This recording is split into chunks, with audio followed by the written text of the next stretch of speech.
ಎಲ್ರಿಗೂ ನಮಸ್ಕಾರ, welcome back to my channel. ನಾನಿವತ್ತು ನಿಮಗೆ ತುಂಬಾ ಟೇಸ್ಟಿಯಾಗಿರುವಂತಹ ಹೀರೆಕಾಯಿ ಚಟ್ನಿ ರೆಸಿಪಿನ ಯಾವ ರೀತಿ ಮಾಡ್ಕೊಳ್ಳೋದು ಅಂತ ಶೇರ್ ಮಾಡ್ಕೊಳ್ತಾ ಇದ್ದೀನಿ. ಮೊದಲಿಗೆ ನಾನು ಒಲೆ ಮೇಲೆ ಒಂದು ಬಾಣಲಿನ ಇಟ್ಕೊಂಡು 1 ಟೇಬಲ್ ಸ್ಪೂನ್ ಅಷ್ಟು ಆಯಿಲ್ನ ಸೇರಿಸ್ಕೊಳ್ತಾ ಇದ್ದೀನಿ.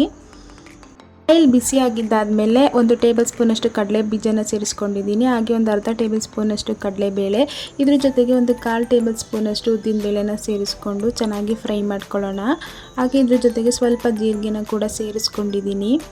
ಅರ್ಧ ಸ್ಪೂನಷ್ಟು ಎಳ್ಳನ್ನು ಸೇರಿಸ್ಕೊಂಡಿದ್ದೀನಿ. ಇದೆಲ್ಲ ಸ್ವಲ್ಪ ಲೈಟ್ ಬ್ರೌನ್ ಆಗೋವರೆಗೂ ಚೆನ್ನಾಗಿ ಫ್ರೈ ಮಾಡಿಕೊಂಡು ಇದ್ರ ಜೊತೆಗೆ ಒಂದು ಸಣ್ಣ ಈರುಳ್ಳಿನ ಸಣ್ಣದಾಗಿ ಕಟ್ ಮಾಡಿ ಸೇರಿಸ್ಕೊಂಡಿದ್ದೀನಿ. ಹಾಗೆ ಒಂದು 4 ಹಸಿರು ಮೆಣಸಿನಕಾಯಿನ ಕೂಡ ಸೇರಿಸ್ಕೊಂಡಿದ್ದೀನಿ.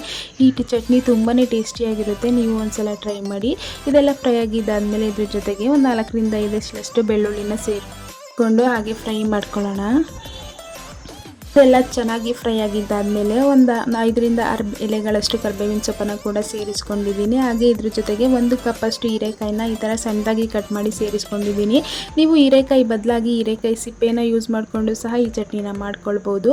ಇದೆಲ್ಲ ಫ್ರೈ ಮಾಡಿಕೊಂಡು ಒಂದು ಚಿಟಿಕೆಯಷ್ಟು ಅರಿಶಿನ ಪುಡಿನ ಕೂಡ ಸೇರಿಸ್ಕೊಂಡು ಈ ಹೀರೆಕಾಯಿ ಸ್ವಲ್ಪ ಸಾಫ್ಟ್ ಆಗೋವರೆಗೂ ಚೆನ್ನಾಗಿ ಫ್ರೈ ಮಾಡ್ಕೊಳ್ಬೇಕಾಗುತ್ತೆ.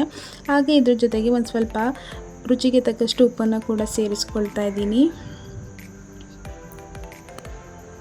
ಯಾರಾದರೂ ಹೊಸದಾಗಿ ನಮ್ಮ ವಿಡಿಯೋನ ನೋಡ್ತಾ ಇದ್ದರೆ ನಮ್ಮ ಚಾನಲ್ನ ಸಬ್ಸ್ಕ್ರೈಬ್ ಮಾಡಿಕೊಂಡು ಸಪೋರ್ಟ್ ಮಾಡಿ. ಇದೆಲ್ಲ ಸ್ವಲ್ಪ ಫ್ರೈ ಆಗಿದ್ದಾದಮೇಲೆ ಸ್ವಲ್ಪ ಕೊತ್ತಂಬರಿ ಸೊಪ್ಪನ್ನು ಸೇರಿಸ್ಕೊಂಡು ಚೆನ್ನಾಗಿ ಮಿಕ್ಸ್ ಮಾಡಿ ಸ್ಟವ್ ಆಫ್ ಮಾಡಿ ಇದು ತಣ್ಣಗಾಗೋದಕ್ಕೆ ಬಿಡೋಣ. ಇದೆಲ್ಲ ತಣ್ಣಗಾದ್ಮೇಲೆ ಒಂದು ಮಿಕ್ಸಿ ಜಾರ್ಗೆ ಇದನ್ನು ಟ್ರಾನ್ಸ್ಫರ್ ಮಾಡಿಕೊಂಡು ಇದ್ರ ಜೊತೆಗೆ ಒಂದು 1/4 ಟೀ ಸ್ಪೂನಷ್ಟು ಬೆಲ್ಲ, ಹಾಗೆ ಒಂದು ಅರ್ಧ ಟೀ ಸ್ಪೂನಷ್ಟು ಹುಣಸೆಹಣ್ಣನ್ನು ಸೇರಿಸ್ಕೊಂಡು ಚೆನ್ನಾಗಿ ರುಬ್ಕೊಳ್ಳೋಣ. ಸ್ವಲ್ಪನೇ ನೀರು ಹಾಕಿ ರುಬ್ಕೊಳ್ಳಿ, ಜಾಸ್ತಿ ನೀರು ಹಾಕೋದಕ್ಕೆ ಹೋಗಬೇಡಿ. ಇದನ್ನು ಒಂದು ಮಿಕ್ಸಿಂಗ್ ಬೌಲ್ಗೆ ಟ್ರಾನ್ಸ್ಫರ್ ಮಾಡಿಕೊಂಡು ಇದಕ್ಕೊಂದು ಸಣ್ಣ ಒಗ್ಗರಣೆನ ಮಾಡ್ಕೊಳ್ಳೋಣ. 1 ಟೇಬಲ್ ಸ್ಪೂನ್ ಅಷ್ಟು ಹಾಲನ್ನ ಸೇರಿಸ್ಕೊಂಡು ಆಯಿಲ್ ಬಿಸಿ ಆದಮೇಲೆ ಸ್ವಲ್ಪ ಸಾಸಿವೆ, ಹಾಗೆ ಸ್ವಲ್ಪ ಕಡಲೆಬೇಳೆ, ಹಾಗೆ ಒಂದು ಸ್ವಲ್ಪ ಉದ್ದಿನ ಬೇಳೆನ ಸೇರಿಸ್ಕೊಳ್ಳೋಣ.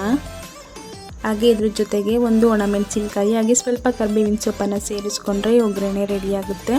ನೀವು ಬೇಕಿದ್ರೆ ಸ್ವಲ್ಪ ಹಿಂಗನ್ನು ಕೂಡ ಸೇರಿಸ್ಕೊಳ್ಬೋದು. ಇದನ್ನು ನಾವು ರೆಡಿ ಮಾಡಿ ಇಟ್ಕೊಂಡಿರುವಂಥ ಚಟ್ನಿಗೆ ಸೇರಿಸ್ಕೊಂಡು ಒಂದ್ಸಲ ಚೆನ್ನಾಗಿ ಮಿಕ್ಸ್ ಮಾಡಿಕೊಂಡ್ರೆ ಈ ಸೂಪರ್ ಟೇಸ್ಟಿಯಾಗಿರುವಂತಹ ಹೀರೆಕಾಯಿ ಚಟ್ನಿ ರೆಡಿಯಾಗುತ್ತೆ. ಚಪಾತಿಗೆಲ್ಲ ತುಂಬಾ ಚೆನ್ನಾಗಿರುತ್ತೆ, ರೈಸ್ ಜೊತೆಗೂ ತುಂಬಾ ಚೆನ್ನಾಗಿರುತ್ತೆ.